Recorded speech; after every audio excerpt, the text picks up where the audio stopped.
Hey everyone, Preston here from Kinetonic Pulse. You know what I love? A good Q&A sesh. It's like we're all just hanging out, grabbing some virtual coffee and tackling life's little curveballs together.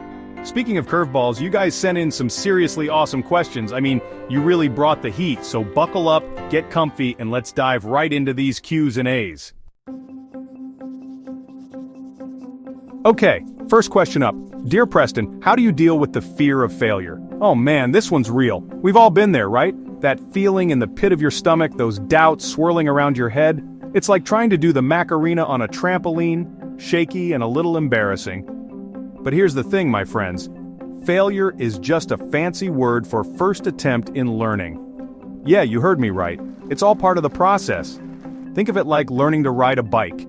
You're gonna fall, you might even scrape your knees, but you get back up, dust yourself off, and eventually, you're cruising down the sidewalk like a boss. So embrace those stumbles, learn from them, and keep on pedaling. Now let's dive a bit deeper. Why do we fear failure so much? It's often because we tie our self-worth to our success. We think that if we fail, it means we're not good enough. But that's not true at all. Failure is just feedback. It's a way of learning what doesn't work so you can find out what does. Think of Thomas Edison. He famously said, "I have not failed, I've just found 10,000 ways that won't work." Each failure brought him closer to success.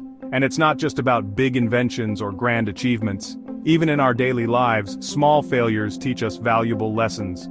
Maybe you tried a new recipe and it turned out terrible.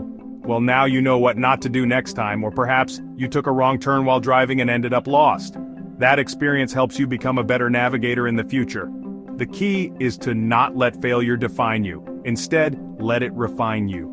Each setback is an opportunity to grow, to become more resilient, and to gain new insights. So next time you face a challenge, remember that it's okay to stumble. It's okay to fall. What's important is that you get back up and keep moving forward. Embrace the journey, with all its ups and downs, and you'll find that failure is just a stepping stone to success. So go out there, take risks, and don't be afraid to fail.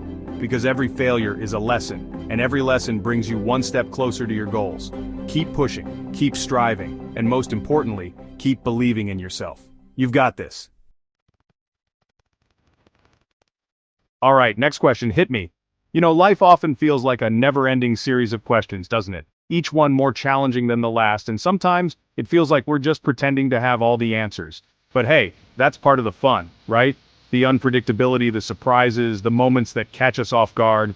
Whoa, this one's a mouthful. Ever get one of those questions that just makes you stop in your tracks? Like, how am I supposed to juggle all of this? It's like someone handed you a novel when you were expecting a short story.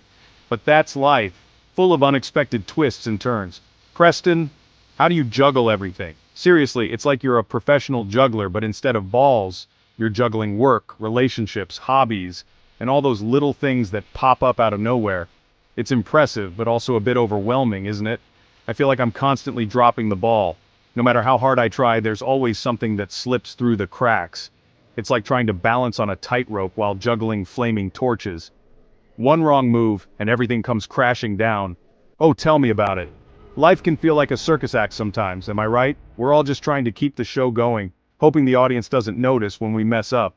But you know what? Even the best performers have their off days. It's all part of the act. Work, friends, family, that never-ending to-do list. It's like a never-ending cycle of responsibilities and commitments. Just when you think you've got a handle on things, something new gets added to the list. It's enough to make anyone feel overwhelmed. It's enough to make your head spin faster than a disco ball. Seriously, sometimes it feels like we're just spinning in circles trying to keep up with everything. But here's the thing, it's okay to feel like that. It's okay to admit that you're struggling. Because everyone is, in their own way. But here's the secret weapon, prioritize, baby. It's all about figuring out what's most important and focusing on that. You can't do everything at once, and that's okay. Break it down into manageable chunks and tackle them one at a time. Figure out what's truly important to you, what absolutely needs to get done, and focus on those things first. It's like shining a spotlight on the things that matter most, and letting the rest fade into the background. It's not about doing more, it's about doing what matters. It's like building a tower of blocks. You gotta start with a strong foundation, then add the fun stuff on top. If you try to do it all at once, the whole thing might come crashing down. But if you take it step by step, you'll build something solid and lasting. And hey, if a few blocks tumble down along the way, no biggie. It's all part of the process. Sometimes things don't go as planned, and that's okay. You just pick yourself up, dust yourself off, and keep going. Because at the end of the day, it's not about being perfect, it's about making progress. Just pick 'em up and keep on building. Life is a journey, not a destination. It's about learning, growing, and finding joy in the little moments. So keep juggling, keep building, and remember, you've got this. Chapter 3. Challenge number 3. Finding your passion. More like finding Nemo. Just like the ocean is vast and full of mysteries, so is the journey to finding your passion. It can feel like you're diving into the deep blue, not knowing what you'll encounter, but that's part of the adventure. Okay, last question of the day, folks. This one's a biggie, and it's something that everyone grapples with at some point in their lives. It's the quest to find that one thing that makes you tick, that lights up your soul and makes you jump out of bed in the morning with excitement. Bring on the grand finale. Let's dive deep into this topic and uncover the secrets to discovering your true passion. Are you ready? Let's go. Dear Preston, how do I find my passion? This is a question that has been asked by countless individuals throughout history. It's like a quest for the Holy Grail, a journey that requires introspection, exploration, and sometimes a bit of trial and error. I feel like I'm searching for a needle in a haystack. And you know what? That's a pretty accurate description. The search for passion can be frustrating and overwhelming, but it's also incredibly rewarding when you finally find that needle. Whoa, deep thoughts, my friend. It's important to take a step back and really think about what makes you happy, what activities make you lose track of time, and what you would do even if you weren't getting paid for it. Finding your passion can be tricky, like navigating a maze with no clear exit. You might hit dead ends, take wrong turns, and feel lost at times. But each step you take brings you closer to the center. It's kind of like trying to parallel park a clown car. It seems impossible, and you might feel like you're going in circles, but with a little practice and a whole lot of patience, you can totally nail it.